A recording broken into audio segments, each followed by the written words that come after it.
साथियों, आज हम बात करने वाले हैं सेक्शन 114 BNS के ऊपर। ये बात किसकी करता है, हार्ट की या ओपैथी की। क्या इसकी परिभाषा की whoever cause bodily pain, disease, infirmity to any person is said to cause hurt. तो तीन एलिमेंट है कि जो कोई भी शारीरिक पीड़ा, रोग या अंग शैथिल्य मीन्स बॉडीली इन्फर्मिटी कॉज करेगा वो जिम्मेदार होगा। अब ये परिभाषा पढ़ते हैं तो ये अपूर्ण दिखती है। पूर्ण कहाँ होगी, ये सेक्शन 115 BNS के अंदर। यहाँ पर दो बातें और ऐड कर दी गई हैं कि whoever does any act to cause bodily pain, disease और infirmity with intention कि उस व्यक्ति को जो है हार्ट कॉज हो जाए या नोइंगली वो ऐसा एक्ट कर रहा है कि ऐसी हार्ट कॉज हो जाए, तो वहाँ पर वो कहलाएगा वॉलंटरी कॉजिंग हार्ट। और 122 BNS में जो केसेस हैं उनको छोड़कर अगर कोई कॉज करेगा वॉलंटरी हार्ट तो वो पनिशेबल होगा with imprisonment of either description, जो कि 1 साल तक एक्सटेंड कर सकते हैं, with fine which may extend to 10,000 rupees और विद बोझ। क्लियर हो गया आपको? तो इसलिए दिमाग इतना नहीं लगाना है, सिंपल से सेक्शंस हैं। इसका प्रैक्टिकल यूज़ कहाँ आता है कि जब कोई मारपीट हो रही है या कोई सिंपल चोटें जो है किसी को पहुँचा दी आपने, तो पुलिस जो है आपको ले जाएगी टू द मेडिकल जूरिस्ट, वो आपको एग्जामिन करेगा। फिर आप बोलोगे मेरे दांत में दर्द है, मेरे बॉडी में पेन हो रहा है, तो प्रूफन लिख के दे देगा आपको, और उसके बाद बन जाएगा MLC और केस हो गया तैयार। ये है basically section 114 and 115 of BNS। अब आते हैं 116 BNS के ऊपर। इसमें है ग्रीवियस हर्ट कि जो कोई भी स्थिति वॉलंटरी कॉजिंग हर्ट में नहीं है वो कवर होगी ग्रीवियस हर्ट के अंदर। उसमें क्या क्या है जो ये डिस्क्रिप्शन दे रखे हैं, वो है ईमास्कुलेशन करना। मालूम है ईमास्कुलेशन क्या होता है भाई? जो पुरुष है उसका जो सेक्स ऑर्गन है उसमें दो पार्ट है, एक तो है पेनिस, दूसरा है टेस्टिकल्स। ठीक है जी। अगर जो कोई भी इन अंगों को नुकसान पहुंचाएगा तो इस स्थिति को अपन कहते हैं मेडिकली ईमास्कुलेशन, तो वो व्यक्ति जो है जिम्मेदार होगा। इसके अलावा permanent privation of site of either I कि किसी एक आँख को जो है खराब कर देना। ठीक है जी, जिसको कहते हैं नेत्र दृष्टि की क्षति। और तीसरा है permanent privation of hearing of either I कि कोई भी आपका कान है उसकी श्रवण शक्ति स्थायी रूप से ख़त्म कर देना। तो ये स्थायी वर्ड पे जो है जोड़ दिया गया, अगर अस्थायी है, टेम्पररी है, ये डिफेंस के पॉइंट है, तो वहाँ पर ये सेक्शन जो है अप्लाई नहीं होगा। फिर है प्राइवेशन ऑफ एनी मेंबर और जॉइंट, किसी अंग या जोड़ का विच्छेदन करना। ठीक है जी। कोई बॉडीली जॉइंट है, मान लीजिए ये जॉइंट है मेरा, इसको हटा दिया, इसको डिलोकेट कर दिया, तो यहाँ पर कवर होगा ये सेक्शन 116 BNS में। इसके अलावा डिस्ट्रक्शन करना या परमानेंटली इम्पेयरिंग करना of power of any member और जॉइंट, किस तरह क्षति पहुंचाएगी कि इसकी पावर ही खत्म हो गई, इसको डिस्ट्रैक्ट कर दिया इसकी पावर्स को आपने। कोई अंग है जो काम कर रहा था प्रॉपर्ली, अब वो काम नहीं कर पा रहा है, तब ये चीज़ जो है यहाँ पर लागू होंगी ग्रीवियस हर्ट की कैटेगरी में। इसके अलावा कोई हेड है, कोई फेस है, उसका परमानेंट डिसफिगरेशन करना, ये भी जो है इसमें इंक्लूडेड। सिंपल सी बात तो है, कोई बोन का फ्रैक्चर कर दिया, बोन को डिसलोकेट कर दिया, टूथ का फ्रैक्चर कर दिया, टूथ को कर दिया डिसलोकेट, तो कवर हो गया।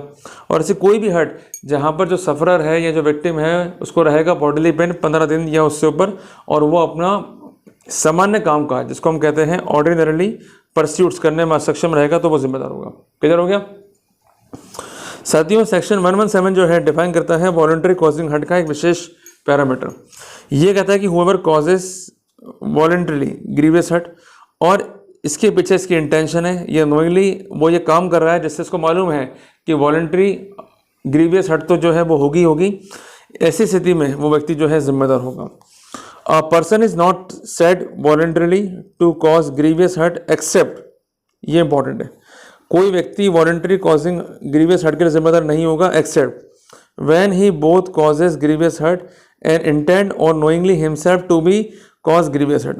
मंजे कि वो जो कंसर्न व्यक्ति है उसको इस बात की नॉलेज होनी चाहिए कि जो वो काम कर रहा है या तो वो इंटेंशनल है या वो नोइंगली है, जिससे उस कंसर्न सफरर को या कंसर्न विक्टिम को ग्रीवियस हर्ट कॉज होगी ही होगी। साथियों, इसमें एक बात और जोड़ दी गई है कि अगर किसी एक विशेष पार्ट के लिए आप ग्रीवियस हर्ट जो है कॉज करने का इंटेंट रखते हैं पर कॉज होगी किसी अन्य पार्ट में, तो ऐसी स्थिति में भी आप जिम्मेदार होंगे। एग्जाम्पल यहाँ ले रखा है कि A जो है Z को एक मुक्का मारता है कि वो जो है उसका थोबड़ा बिगाड़ दे।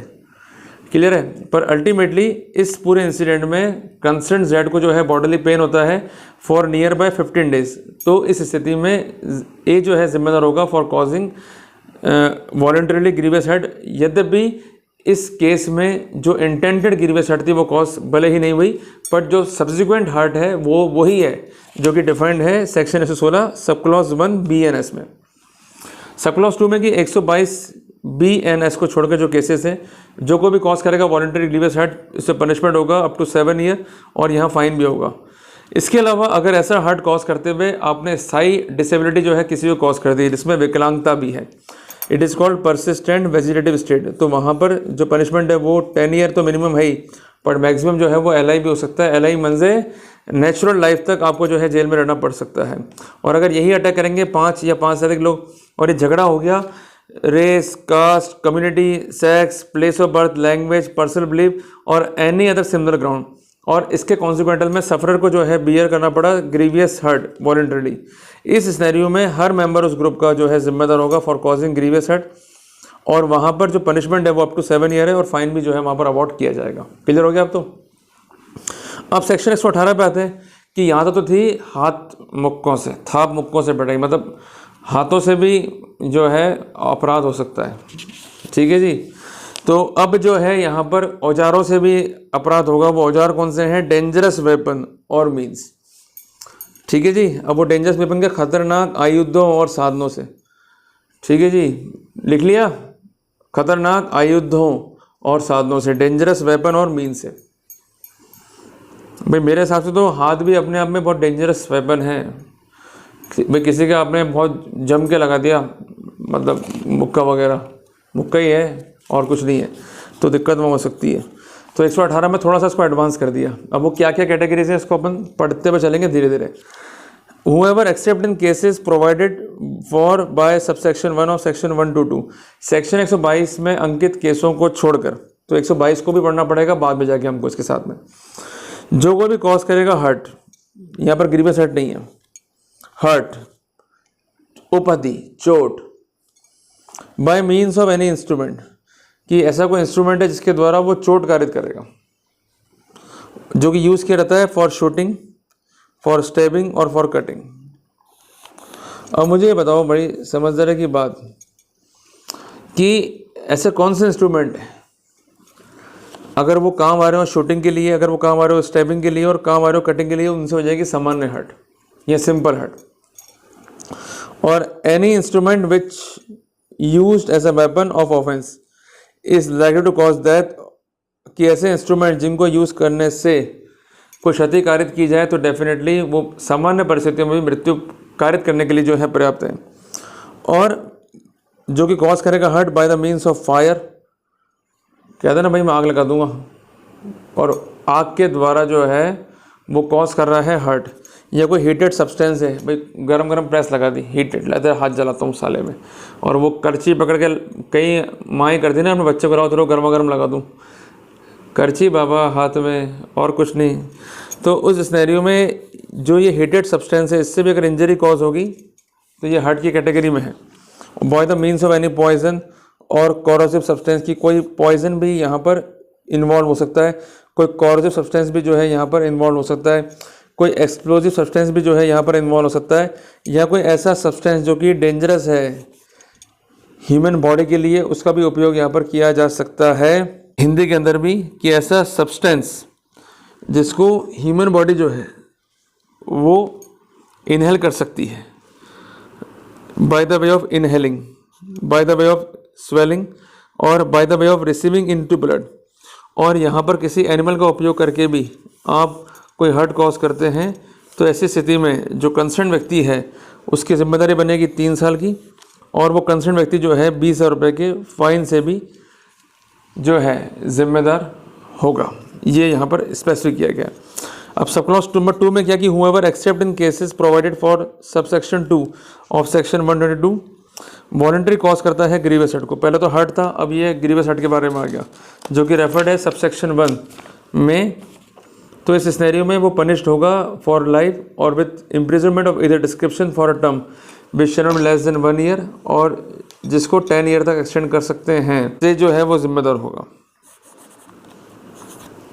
क्लियर हो गया आपको? तो कुल मिला के ये सेक्शन 118 हमको एक बात जो है समझाती है, सिखाती है कि अगर ग्रीवियस हर्ट कॉज हो गया by using the instrument of shooting, stabbing और cutting, by using any instrument that may cause death, by any instrument that may generate fire, और any instrument that may be used as a heated substance, any instrument that inter alia having poisonous effect or corrosive effect, any instrument which is having explosive effect, any instrument which is detrimental to the human body, any instrument which can be swelled out, मतलब उसको वो निगल सकता है by the way of inhaling, by the way of swelling, by the way of receiving into the blood, और by the means of animal attack। अगर animal attack कर दिया और ग्रीवियस हर्ट कॉज हो गया तो सीधा एक बात समझ लो, उसमें पनिशेबल है LI, और यहाँ पर इम्प्रिजनमेंट भी हो सकता है of either description which is not than 1 year but may extend to 10 year and also liable to fine.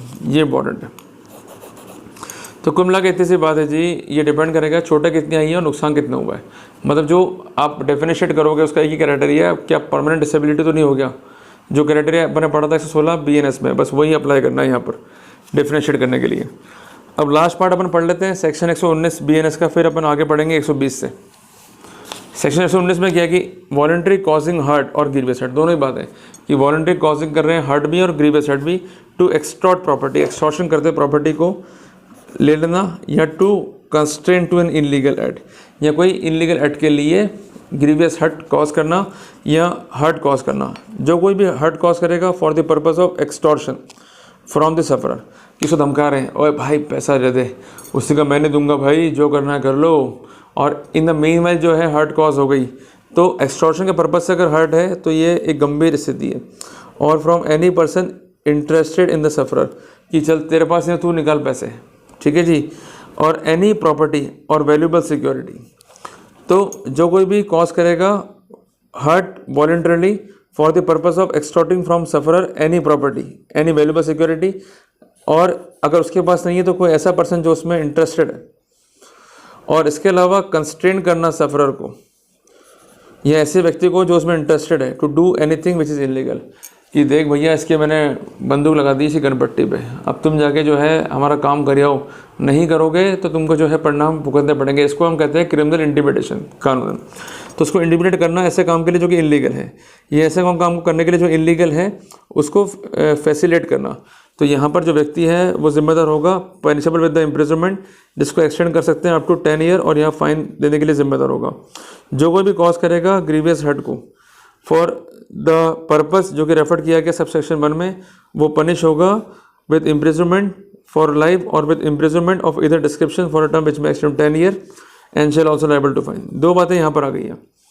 पहली बात तो ये कि जो कोई कॉज करेगा हर्ट, ठीक है जी, for the purpose of extortion और for the purpose of criminal intimidation, तो यहाँ पर इम्प्रिजनमेंट है 10 ईयर का, एक चार्टा ही मार दिया।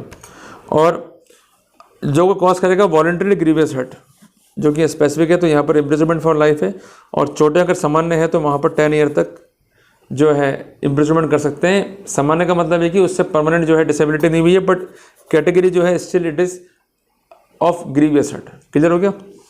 चलो 120 पढ़ लेते हैं, अभी टाइम है अपने पास क्लास खत्म होने से पहले। 120 BNS को भी जो है कवर कर लेते हैं अपन।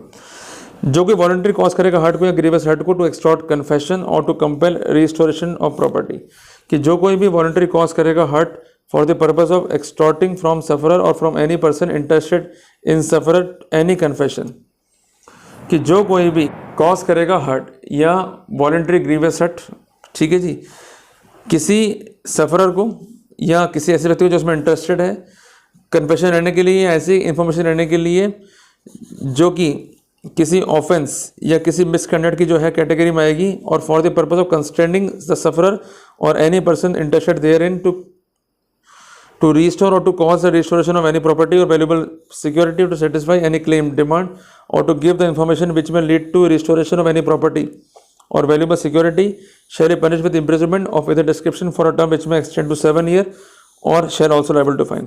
अभी सेक्शन 120 जो है ये काल है पुलिस का BNS में। इस पर जो है एक अलग से अब टॉपिक कवर करना ही पड़ेगा अपने को, ये आप जो है नोट करके चलिए। थोड़ा सा अपन एग्जांपल देख लेते हैं। A police officer tortures that in order to induce that to confess that he is committed the crime, he is guilty of this offence. किधर हो गया आपको? और ए जो है पुलिस का अधिकारी टॉर्चर करता है बी को to induce him to point out where certain properties are deposited, तो ए जो है गिल्टी है इस सेक्शन के अंदर। कुल मिला के सेक्शन 120 जो है BNS का ये काल बन के आया है कंसर्न पुलिस वालों के लिए। और सब क्लॉज नंबर 2 में क्या है कि वॉलंटरी कॉज करता है ग्रीवियस हर्ट इसी पर्पस के लिए, तो वहाँ पर इम्प्रिजनमेंट जो है वो 10 ईयर का है और यहाँ पर फाइन भी जो है अवॉर्ड किया जा सकेगा। क्लियर है। तो साथियों अब मिलेंगे अपन सेक्शन 121 BNS से लगातार, तो आप जो है पढ़ के आइएगा ताकि टॉपिक को अपन जो है इजीली कवर अप कर सकें। टिल देन जय हिंद जय भारत।